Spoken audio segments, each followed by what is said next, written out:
Hi friends, నేను మీ వెంకటేశ్వర రెడ్డి. మరి ఎంతోమంది అభ్యర్థులు ఎదురు చూస్తున్నటువంటి టెట్ రిజల్ట్స్ అయితే ఈరోజు రాబోతున్నాయి. మరి ఏ సమయంలో వస్తాయి అనేది మనం ఒక్కసారి అబ్జర్వ్ చేద్దాం. ఫ్రెండ్స్, మన ఛానల్ డిఎస్సికి సంబంధించింది కాబట్టి సబ్స్క్రైబ్ చేసుకోవడం మాత్రం మర్చిపోవద్దు. మన ఎంవీఆర్ ఫ్రీ వాట్సాప్ గ్రూప్లో జాయిన్ కావాలి అనుకుంటే ఈ వీడియోలో డిస్క్రిప్షన్లో లింక్ ఇచ్చాను, జాయిన్ కాగలరు.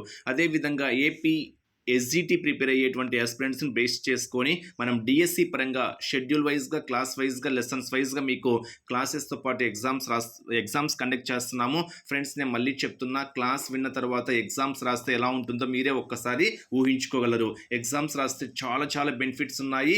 మరి ఎగ్జామ్స్ రాయడం మాత్రం అలవాటు చేసుకోండి. మీ ఫ్రీ టైంలో ఎప్పుడైనా క్లాస్ వినొచ్చు, మీ ఫ్రీ టైంలో ఎప్పుడైనా ఎగ్జామ్స్ రాసుకోవచ్చు. బట్ షెడ్యూల్ వైజ్గా మీకు ఒక ప్రణాళిక ప్రకారము క్లాసెస్తో పాటు ఎగ్జామ్స్ కండక్ట్ చేయడం అయితే జరుగుతుంది. ఎవరైనా మన గ్రూప్లో జాయిన్ కావాలి అనుకుంటే స్క్రీన్ మీద కనిపించేటువంటి నా వాట్సాప్ నెంబర్కి ఎస్జిటి కోర్స్ ఇంట్రెస్టెడ్ అని మెసేజ్ చేయగలరు. SGT course interested. మరి కొత్త బ్యాచ్ కూడా రేపటి నుంచి అనౌన్స్ చేస్తున్నాము. ఈ అవకాశాన్ని అయితే మిస్ చేసుకోవద్దు. మరి లేట్ చేయకుండా కంటెంట్లోకి వెళ్దాం. నా వాట్సాప్ నెంబర్ 8341949272. నా వాట్సాప్ నెంబర్కి ఎస్జిటి కోర్స్ ఇంట్రెస్టెడ్ అని మెసేజ్ చేయగలరు. మరి టెట్ ఫలితాలు ఈ రోజు అంటున్నాము. మరి టెట్ ఫలితాలతో పాటు డిఎస్సి కూడా ఎప్పుడు వస్తుంది, ఏ సమయంలో వస్తుంది ఒకసారి అబ్జర్వ్ చేస్తే, నేడు టెట్ ఫలితాలు విడుదల, ఎల్లుండి మెగా డిఎస్సి నోటిఫికేషన్. 6వ తేదీ డిఎస్సి నోటిఫికేషన్ హైలైట్ చేసుకోండి. ఎందుకంటే ఇంకా సమయం అయితే లేదు. ఈ సమయంలో కూడా మీరు ప్రతి మినిట్ ఇంపార్టెంటే. సమయం మాత్రం అసలు వృధా అయితే చేసుకోవద్దు. 16,347 పోస్టుల భర్తీకి ప్రక్రియ. ఉపాధ్యాయ అర్హత పరీక్ష అయినటువంటి టెట్ ఫలితాలు నేడు విడుదల చేయనున్నారు. ఉదయం 11:30కి, సో 11:30 మంత్రి నారా లోకేష్ విడుదల చేయనున్నట్టుగా క్లియర్గా అయితే తెలియజేశారు. మొత్తం మీద 4,27,300 మంది దరఖాస్తు చేసుకోగా 58,000 మంది సుమారుగా పరీక్షకైతే హాజరు కాలేదు అని ఇచ్చాడు. సరే, మెగా డిఎస్సికి సంబంధించినటువంటి నోటిఫికేషన్ కూడా 6వ తేదీ వస్తుందని ఇక్కడ స్పష్టంగా చెప్పడం అయితే జరిగింది.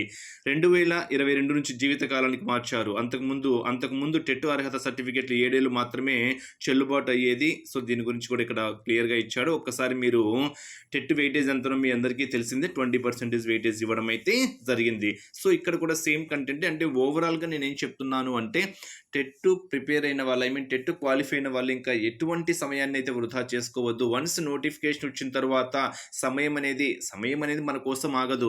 సమయం ఎంత ఫాస్ట్గా వెళ్తుందో మనందరికీ తెలిసిందే. సో ప్రిపరేషన్లో పడితే మాత్రము ఎప్పుడు సమయం అయిపోతుందో మనకే తెలియదు. సో ఈ నోటిఫికేషను ఎప్పుడు వచ్చినా కానీ ఆ ఉన్న 2 రోజుల సమయం కూడా మీరు సమయాన్ని అయితే వృధా చేయకండి. నేను మళ్ళీ చెప్తున్నా ఫ్రెండ్స్, సరైనటువంటి గైడెన్స్తో పాటు సరైనటువంటి ప్రణాళిక ఉంటేనే మీరు సక్సెస్ సాధించగలరు. మళ్ళీ రిపీట్ చేయాలి అంటే నెంబర్ ఆఫ్ టైమ్స్ రివిజన్ చేయాలి. నెంబర్ ఆఫ్ టైమ్స్ రివిజన్ చేస్తేనే మీరు సక్సెస్ అవుతారు. రివిజన్తో పాటు ఎగ్జామ్స్ కూడా కంపల్సరీగా రాసుకోవాలి.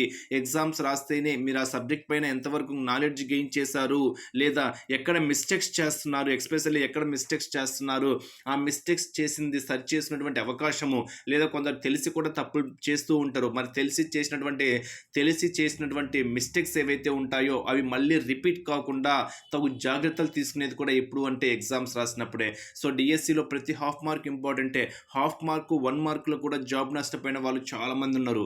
మరి హాఫ్ మార్కులో జాబ్ నష్టపోయారు అంటే మీ అంత బ్యాడ్ లక్ పర్సన్స్ ఎవరైనా ఉంటారా ఒక్కసారి మీరే ఊహించుకోండి. టెట్లో తక్కువ స్కోర్ వచ్చినా పర్లేదు, నిరుత్సాహపడద్దు. మీ టార్గెట్ డిఎస్సి మీద ఫోకస్ చేయండి. ఖచ్చితంగా విజయం అయితే సాధించగలరు. Wish you all the best. Thank you.